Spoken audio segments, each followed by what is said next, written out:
को स्कूलों में उठाया जाएगा, तुम्हारे बच्चों को किडनैप किया जाएगा, तुम्हारे घर पर पत्थर मारे जाएंगे।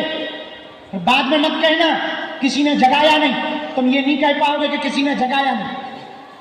हम दिन ना रात इसीलिए लगे हैं, भोजन छोड़कर, नींद छोड़कर पैदल चल रहे हैं। पद यात्रा से हमें कोई फायदा नहीं होता है।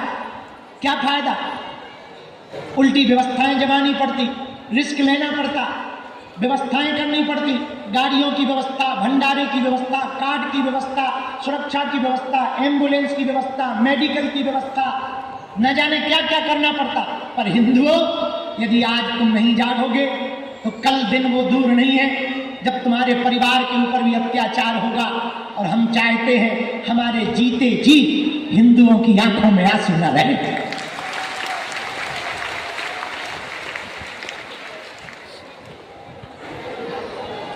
हिंदू बच जाए, हमको मुसलमानों से भी दिक्कत नहीं है, हमको ईसाइयों से भी दिक्कत नहीं है।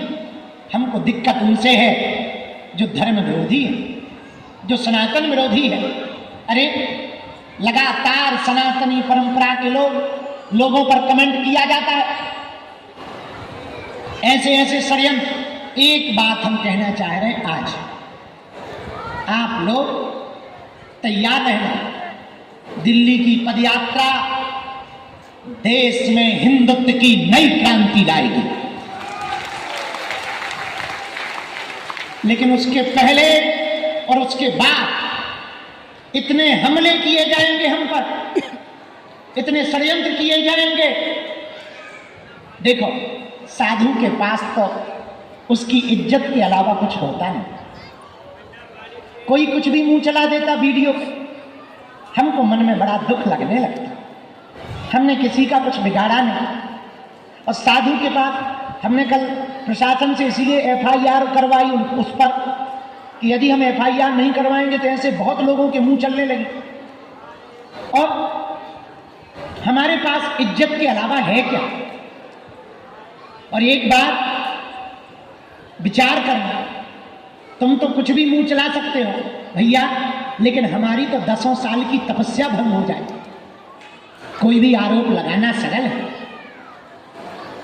लेकिन विचार करो कि हम पर क्या बीतेगी। पर एक बात कह दें, तुम कितने भी हमारे पीछे टीमें लगाओ, वीडियो लगाओ, कितने भी हमारे खिलाफ बनाओ, जब तक पृथ्वी फटेगी नहीं, आसमान फटेगा नहीं, तब तक हमारा संकल्प पूरा ऐसा ही रहेगा। अब धरती फट जाए तो हम क्या कर लेंगे? हमारा टिकट कट जाए तो हम क्या कर लेंगे? नहीं तो न रुकेंगे न झुकेंगे। तुम कितने भी प्रपंच कर लो, चाहे जो आरोप लगा लो, चाहे जो हो जाए, हम हनुमान जी के थे और बजरंग बली का भगत डरता नहीं है। तुम्हें पता ही नहीं है, जिनके आराध्य हनुमान जी हो वो रावण के सामने ललकार सकते थे, ये तो लंका में जब डंका बजा सकते तो ये तो भारत है? भारत में तो बजाते ही रहेंगे। इसलिए आज आए हुए समस्त बागेश्वर धाम के लोगों से प्रार्थना है, पदयात्रा के लिए कमर कस लो और तैयारी कर लो। साथ चलने के लिए हमको कुछ भी नहीं चाहिए तुमसे भैया। हम केवल अपने बालाजी से जब भी पूजा में बैठते एक प्रार्थना करते, सनातनीय हिंदुओं को दरबारों में न भटकना पड़े।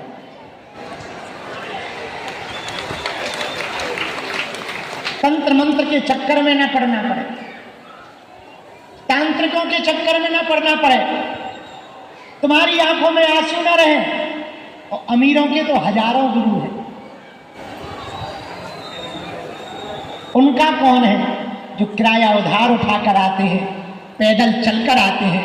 उनके तो केवल बागेश्वर बालाजी हैं। और जितने लोग विराजमान हैं, तुम चिंता मत करो, हम कुछ और ज्यादा जानते तो नहीं है, इतना जानते हैं हम तुम्हारी बाह बालाजी के चरणों में रख करके ही मानेंगे, तुम्हारी अर्जी लगा करके ही मानेंगे। जब तक तुम्हारे ऊपर बालाजी की कृपा नहीं हो जाएगी तब तक हम बालाजी से प्रार्थना करते रहेंगे।